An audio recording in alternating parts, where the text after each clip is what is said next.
আল্লাহর নবী বলেন, কোন ইমানদার মুমিন বান্দা বান্দি যদি আমি মুহাম্মাদুর রাসূলুল্লাহর নাম মুবারক শোনার পরে যদি আপনি ভালোবাসার সাথে মহব্বতের সাথে একটা বার দুরূদ শরীফ পড়তে পারেন সাল্লাল্লাহু আলাইহি ওয়াসাল্লাম, যদি এতটুকু যদি বলতে পারেন, আল্লাহর নবী বলেন সাথে সাথে আল্লাহ পাক আপনার আমলনামায় 10টা নেকি লিখে দিবেন।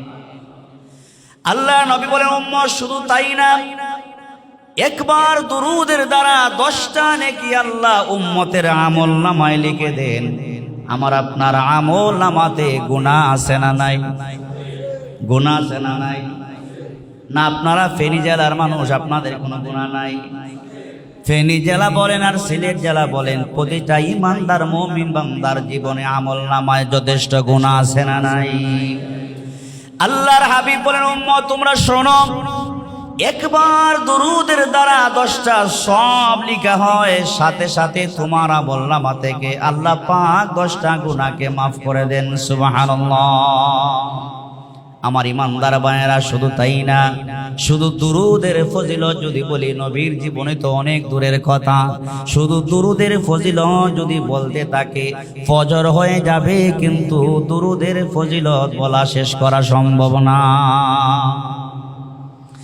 আল্লাহ নবী এক হাদিসে বলেছেন, মুসলিম শরীফের হাদিস, আল্লাহর নবী বলেন আল্লাহ পাক রব্বুল আলামিন একজন ইমানদার যখন আল্লাহর নবীর উপর দুরূদ পাঠ করে, সাথে সাথে আল্লাহ পাক কুদরতিভাবে একজন ফেরেশতা সৃষ্টি করেন।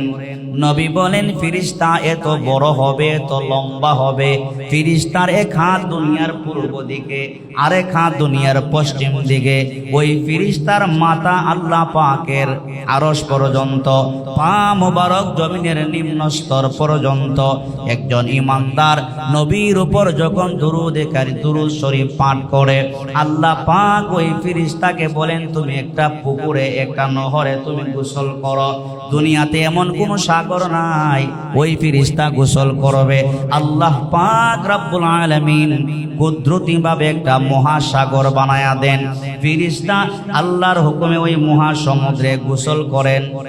আল্লাহর নবী বলেন ফেরেশতা গোসল করার পরে হাজার হাজার কোটি কোটি পরিমাণ পানি ওই ফেরেশতার গায়ে যে লাগে, আল্লাহ পাক ফেরেশতাকে এবার বলবেন ফেরেশতা তোমার সারাটা শরীরকে ঢাকি দাও, নাড়া দাও। নবী বলেন ফেরেশতা তার সারাটা শরীরকে ঢাকি দেওয়ার কারণে, নাড়া দেওয়ার কারণে হাজারো কোটি পানির ছিটা যে পড়বে, প্রতিটা পানির ছিটার বিনিময়ে আল্লাহ পাক একজন একজন করে ফেরেশতা সৃষ্টি করেন। আর ওই হাজারো কোটি ফেরেশতা দুরূদ পড়নেওয়ালা ব্যক্তির জন্য কিয়ামত পর্যন্ত আল্লাহর কাছে দোয়া চালায়া যায়। সুবহানাল্লাহ। কথা কি বুঝে না মা? আমার ইমানদার ভাইরা শুধু তাই না, আল্লাহর নবী বলেন মায়ের উম্মত শোনো, কোন ইমানদার মুমিন বান্দা বান্দি যদি আমি নবীর উপর দুরূদ পাঠ করতে পারে, আপনি নবীর উপর দুরূদ পাঠ করলেন, নবী বলেন কিয়ামতের ময়দানে আপনার সেই দুরূদ কিয়ামতের ময়দানে আল্লাহ পাকের কাছে সাক্ষী হয়ে যাবে। সুবহানাল্লাহ। আপনার দুরূদ কিয়ামতের দিনে সাক্ষী হবে কার দরবারে? আল্লাহ পাকের কাছে নবীজির দুরূদ আমার আপনার জন্য মাগফিরাতের জন্য সাক্ষী হয়ে যাবে। সুবহানাল্লাহ। আল্লাহর নবী বলেন যারা আমার উপর বেশি বেশি দুরূদ পাঠ করবে, কঠিন কিয়ামতের ময়দানে মুসিবতের সময়ে সেই উম্মত আমি নবীর একদম কাছাকাছি থাকতে পারবে। সুবহানাল্লাহ বলবেন না?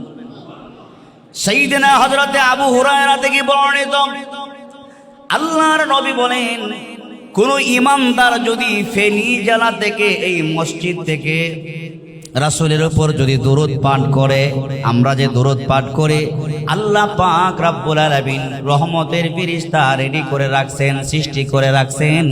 আপনি দুরূদ পড়ার সাথে সাথে আপনার নাম, আপনার বাবার নাম সহ নবীজির রওজা ধরে পৌঁছায়া দেয়। সুবহানাল্লাহ।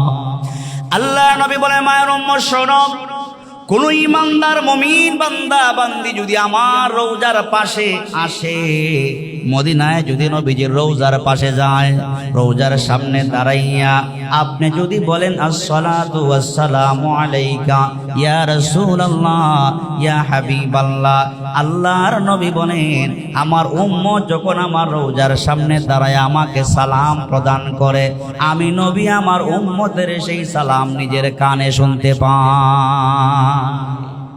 নবীজি আমার আপনার সালাম নিজের কানে শুনতে পান। সুবহানাল্লাহি ওয়া বিহামদিহি। এই নবীজির জীবনী নিয়ে যদি আমরা আলোচনা করি, ঈমান তাজা হবে। জোরে কোন কি হবে? ঈমান তাজা হবে। যেই নবীজির আলোচনা করলে ঈমান তাজা হয়, যেই নবীজির জীবন বৃত্তান্ত নিয়ে আলোচনা করলে আল্লাহ পাক ওই উম্মতের গুনাহকে মাফ করে দেন। তো আল্লাহ পাক এই সূরাটাকে একটা কারণে নাজিল করেছেন। কারণটা হলো আরব দেশের লোকেরা তাদের একটা অভ্যাস ছিল, যাদের কোনো সন্তান হইতো না তারা ওই ব্যক্তিকে আত্মর নির্বংশ বলে গালি দিত। আমাদের সিলেটি ভাষায় বলে আটকুরা। আপনারা কি বলেন জানি না, আপনারা কি বলেন? আটকুরা বলেন। তো আরব দেশের লোকেরা কারো সন্তান না হলে আত্মর নির্বংশ বলে গালি দিত। আমার আপনার নবীর সন্তান ছিল কি ছিল না? জুড়ে বলেন, ছিল কি ছিল না? নবীজির পুত্র সন্তানও ছিল, মেয়ে সন্তানও ছিল। কিন্তু আরব দেশের কাফেরের বাচ্চারা আল্লাহর নবীকে আত্মর নির্বংশ বলে গালি দিত কেন? এর উল্লেখযোগ্য একটা কারণ হচ্ছে, আল্লাহর নবী যখন দ্বীনের দাওয়াত দিতেন, কালিমায়ে তাওহীদের দাওয়াত দিতেন, নবীজির দাওয়াত পেয়ে মক্কার কাফেররা যাকে যাকে ধলে ধলে কালিমা পড়ে মুসলমান হতে লাগলো। যখন দেখলো কালিমা পড়ে মুসলমান হতে লাগলো, এটা কাফেররা সহ্য করতে পারে? জোরে বলেন, কাফেররা কি সহ্য করতে পারে? কাফেররা সহ্য করতে পারে না। সেই সময় সেই জমানায় যেমন কাফেররা আল্লাহ নবীর দাওয়াতের মিশনকে সহ্য করতে পারে নাই, বর্তমান সময়েও সারা পৃথিবীতে এমনকি আমাদের বাংলাদেশেও কিছু ইমানদার নামদারি মুনাফিক আছে। আপনি যদি তাওহীদের কথা বলেন, ইকামতে দ্বীনের কথা বলেন, আপনাকে বিভিন্ন ধরনের ঠেক লাগিয়ে আপনাকে আপনার কণ্ঠকে স্তব্ধ করার জন্য চেষ্টা করবে। এমন আছে না নাই? আপনি যদি কোরআনের কথা বলতে চান, হয়তো আপনাকে রাজাকারের দোহাই দিয়া জেলে ঢুকাইয়া দিবে, না হয় আপনাকে জঙ্গি তকমা দিয়ে আপনার কণ্ঠকে রোধ করার চেষ্টা করবে। এমন যারা করে, উতবা সাইবারা যেই কাজ করেছিল, বর্তমান সময়ে যদি কোনো মুসলমান নামদারিরা এমন কাজ করে, তাদের রক্ত আবু জেহেল উতবা সাইবাদের চাইতে কোনো অংশে কম নয়। তো মক্কার কাফেররা আল্লাহ নবীকে আটকুরা বলে গালি দিত কেন? ওনার তো ছেলেও ছিল, মেয়েও ছিল।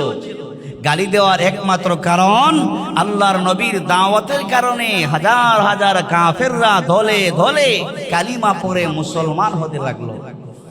তারা সহ্য করতে পারে না, তো আল্লাহ নবীকে তারা গালি দিতে লাগলো।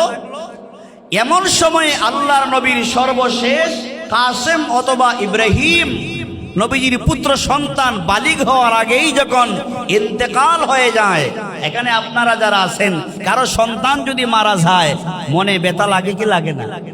মুরব্বী বাবারা আওয়াজ করে বলেন, ব্যথা লাগে কি লাগে না? ব্যথা লাগে। আপনার কোনো সন্তান যদি মারা যায় মনে দারুণ ব্যথা। ওই সময় যদি আপনার কাছে যায় একজন বলে, এই মিয়া তুমি তো আটখোরা, তোমার পুত্র সন্তান মারা যায়, তোমার মেয়ে সন্তান মারা যায়, সন্তান আসে, জানি না তুমি কোন পাপ করেছো, পাপের কারণে তোমার সন্তান একটাও বাঁচে না, তুমি তো হইলায় আটখোরা। বলুন তো দেখি, ওই অবস্থায় ওই ব্যক্তির কলিজায় আঘাত লাগবে কি লাগবে না? লাগবে না? আমার ইমানদার ভাইরা, আল্লাহর নবী তো আমার আপনার মতো সাধারণ না। সাধারণ নাকি? আমার আপনার নবী তো আমার আপনার মতো সাধারণ না। উনি হলেন রাহমাতুল লিল আলামিন, শাফিউল মুজনবিন। আল্লাহ নবীর মনে বড় ব্যথা, পুত্র সন্তান মারা যাবার কারণে আল্লাহর নবীর চোখ থেকে পানি জোরে জোরে পড়তেছে। এমন সময়ে মক্কার কাফেররা আল্লাহর নবীকে আঙ্গুল দিয়া তাকায়া দেখায়া বলে, ওই যে আব্দুল্লাহর বেটা মুহাম্মদ দ্বীনের দাওয়াত দেয়, আল্লাহ পাকের কথা বলে, তোমরা মনে রাখবা আব্দুল্লাহর ছেলে মুহাম্মদ যখন মারা যাবে তার নাম নেওয়ার মতো পৃথিবীতে কেউ আর বাকি থাকবে না, তার নাম কেউ নিবে না, তার নাম দুনিয়াতে বাকি থাকবে না, তার ধর্ম থাকবে না, তার ইসলাম থাকবে না। কারণ হিসাবে তারা উল্লেখ করত মুহাম্মদের পুত্র সন্তান বাঁচে না। জোরে কন নাউজুবিল্লাহ।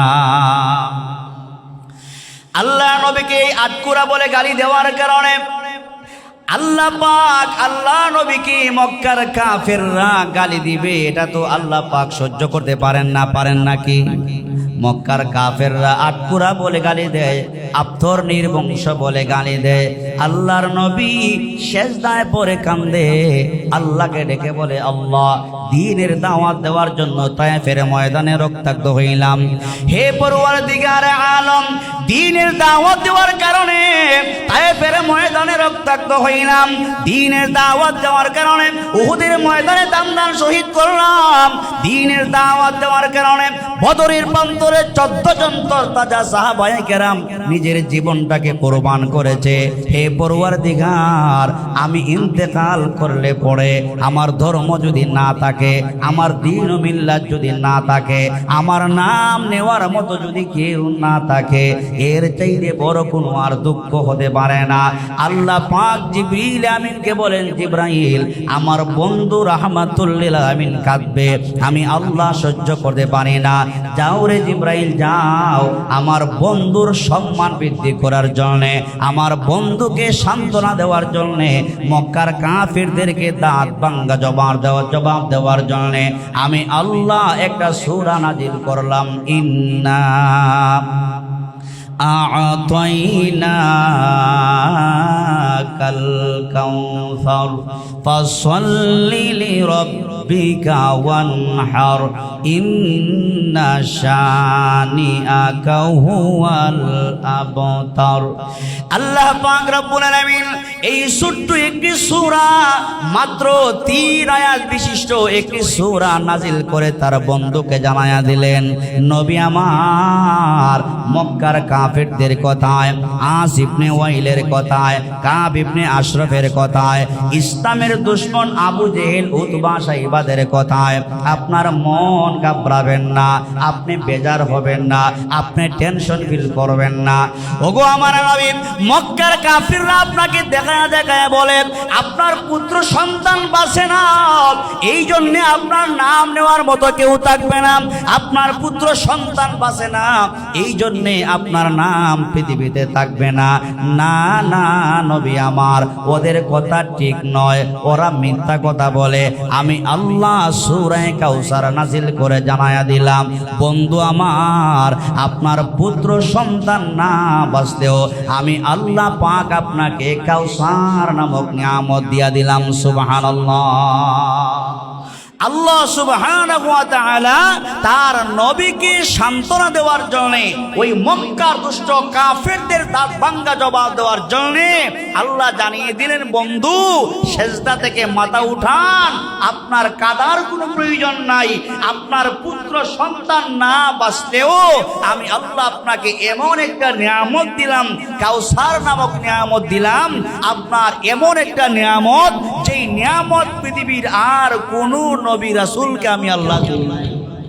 তো আল্লাহ পাক মক্কাবাসীদের জবাব দেওয়ার জন্য, তার রাসূলকে সান্ত্বনা দেওয়ার জন্য এই সূরাটি নাজিল করলেন।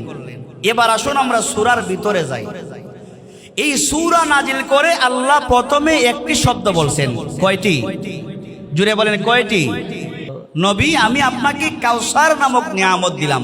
শুধু কাউসারের একটু ব্যাখ্যা আজকে আপনাদের সামনে করব। আল্লাহ তাআলা বলেন, নবী, আমি আপনাকে কাউসার নামক নিয়ামত দিলাম। আপনার পুত্র সন্তান যেহেতু বাঁচে না, কেন পুত্র সন্তান বাঁচে না তারও একটা কারণ আছে, আছে না নাই? হুজুর, আছে না? পুত্র সন্তান বাঁচে না কেন তারও একটা কারণ আছে। আপনারা মাইন্ড কইরেন না, আপনারা শিক্ষিত সমাজ, আশা করি আপনারা ভুল বুঝবেন না। বিশেষ করে আমাদের বাংলাদেশে পীরদের সংখ্যা কম না বেশি? পীরদের সংখ্যা কম না বেশি? বেশি। পীরের দরকার আছে না নাই? জুড়ে বলেন, পীরেরও দরকার আছে না নাই? তবে এমন পীর আমরা চাই না যে পীর নামাজ রোজা কিছুর দ্বারে কাছেও যায় না, নামাজও পড়ে না, রোজাও রাখে না, নামাজের দ্বারে কাছেও যায় না। এমন পীর কি আমরা চাই? জোরে বলেন, এমন পীর কি চাই? যেই ব্যক্তি পীর দাবি করে, নামাজ পড়ে না, রোজা রাখে না, আপনার আওয়াজ করে বলেন, সে কি পীর হতে পারে? সে পীর হতে পারে? সে পীর হতে পারে না। পীর হতে হলে নামাজ রোজার অবশ্যই দরকার আছে না নাই? আমাদের বাংলাদেশে দেখবেন, আপনাদের জানা মতে আছে কিনা জানি না, বাবা যদি পীর থাকে, ঘটনাক্রমে বাবা যদি মারা যায়, সন্তান যদিও নামাজ পড়ে না, রোজা রাখে না, দাড়ি মারি কিছু নাই, আশেকান যারা আছে, ভক্তবৃন্দ যারা আছে, ওই গদ্দিনিসীন সন্তানকে, পীরের সন্তানকে জোরে ওই গদ্দিনিসীন পীর বানায়া দেয়। এমন আছে না? জোরে বলেন, এমন আছে না নাই? আছে তো। জি, খেলাফত দেয়া যায়। হ্যাঁ, খেলাফত দেয়া যায়। তো আমার আপনার নবীর সম্মান মর্যাদা এত বেশি, নবীজির পুত্র সন্তানরা যদি দুনিয়াতে বেঁচে থাকেন আর বালিগ হওয়ার পরে যদি নবী না হন, তাহলে আমার আপনার নবীজির ইজ্জত বাড়বে না কমবে? নবীর ছেলে যদি নবী না হন, অন্যান্য নবীর ছেলেরা নবীও ছিল, উনার ছেলেও নবী ছিল। এখন আমার আপনার নবীর মর্যাদা সব নবীদের উপরে, ওনার ছেলে যদি একজনও নবী না হন, তাহলে আশেকে বেবস যারা, ওরা বলবে এত বড় একজন নবী, এত সম্মানের অধিকারী একজন নবী, ওনার একজন ছেলে তো আর নবী হইল না। বলতে পারে কি পারে না? অথচ আমার আপনার নবী সর্বশেষ নবী। সর্বশেষ কি? আমার আপনার নবী সর্বশেষ নবী না? সর্বশেষ নবী, সর্বশ্রেষ্ঠ নবী। কথা ঠিক না বেঠিক? আল্লাহ কোরআনে বলেছেন, মা কানা মুহাম্মাদুন আবা আহাদিম মির রিজালিকুম ওয়ালাকির রাসূলুল্লাহি ওয়া খাতামান নাবিয়্যিন। আল্লাহ পাক রব্বুল আলামিন আমার আপনার নবীকে সর্বশেষ এবং সর্বশ্রেষ্ঠ নবী বানিয়ে পাঠিয়েছেন। আল্লাহ পাক বুঝাইতে চান, বন্ধু আমার, আপনার পরে আর কোনো নবী আসবেন? আপনার পরে আর কোনো নবী আসবেন না। আপনি হলেন সর্বশ্রেষ্ঠ নবী। আপনার পরে যদি নবী আসার দরওয়াজাটা খোলা থাকে, আপনি শ্রেষ্ঠ নবী হইতে পারবেন না, আপনি সবচেয়ে দামি নবী হইতে পারবেন না। ও মুহাম্মদ সাল্লাল্লাহু আলাইহি ওয়াসাল্লাম, আমি আল্লাহ আপনার সম্মান মর্যাদা বাড়াবার জন্যে আপনার পুত্র সন্তানদেরকে বালিগ হওয়ার আগেই দুনিয়া থেকে আমি আল্লাহ উঠিয়ে নিয়েছি। জুরে কান সুবহানাল্লাহ। আল্লাহ পাক তার নবীর সম্মানকে বাড়াবার জন্য, নবীর ইজ্জতকে বাড়াবার জন্য ওনার পুত্র সন্তানদেরকে বালিগ হওয়ার আগে দুনিয়া থেকে উঠিয়ে নিয়েছেন। আর মক্কার কাফেররা বলে, আপ্তর নির্বংশ বলে গালি দেয়, বলে মুহাম্মদের পুত্র সন্তান বাঁচে না, তার নাম নেওয়ার মতো কেউ থাকবে না, মুহাম্মদের ধর্ম উচ্চারণ করার মতো কেউ থাকবে না। আল্লাহ বলেন, না না, ইন্না আ'তাইনাকাল কাউসার। নবী আমার, আপনি টেনশন ফিল করবেন না, মক্কার কাফিরদের কোথায় মন ঘাবড়াবেন না। আপনার মাথা মুবারক উঠান, আপনার পুত্র সন্তান না বাঁচলেও আমি আল্লাহ এমন একটা নিয়ামত আপনাকে দিলাম, যেই নিয়ামত 2,24,000 পয়গম্বরের মধ্যে কোনো নবীকে আমি আল্লাহ দেই না। এমন একটা নিয়ামত আল্লাহ তাআলা তার নবীকে দিয়েছেন। যেই নিয়ামতটা আল্লাহ তাআলা তার নবীকে দিয়েছেন, এই নিয়ামত সম্পর্কে আমাদের কিছু ধারণা নেওয়ার দরকার আছে না নাই? জোরে বলুন, কিছু ধারণা নেওয়ার দরকার আছে না নাই? এই কাউসার শব্দের ব্যাখ্যা করা হয়েছে, কমপক্ষে 50টা হাদিস বর্ণনা করা হয়েছে। কতটা? শুধুমাত্র কাউসার শব্দের ব্যাখ্যা করতে যাইয়া কমপক্ষে 50টা হাদিস বর্ণনা করা হয়েছে। সুবহানাল্লাহ বলে। কাউসার শব্দের তাফসিরে বাহরে মুহিতের মধ্যে এই কাউসার শব্দের 26টা ব্যাখ্যা করা হয়েছে। কতটা? 26টা ব্যাখ্যা করা হয়েছে। এই 26টা ব্যাখ্যা করা হয়েছে।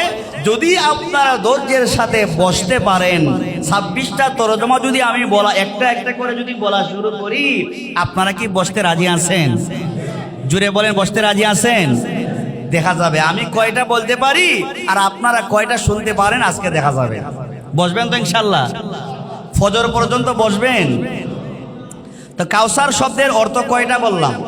26টা। কাউসার শব্দের অর্থ কয়টা বললাম? 26টা। কাউসার শব্দের 26টা অর্থ। তাফসিরে বাহরে মুহিতের মধ্যে আল্লাহ তাআলা তার নবীকে কাউসার যে দিলেন, এই কাউসার দিয়ে আমরা নামাজে দাঁড়ায়া যদি সময় কম থাকে, কারেন্ট যদি না থাকে, এই ছোট্ট ছোট্ট সূরাগুলোকে নামাজে কাজে লাগাই কি লাগাই না হুজুর? ওই ছোট ছোট সূরাগুলোকে আমরা নামাজে কাজে লাগাই কি লাগাই না? কাজে লাগাই।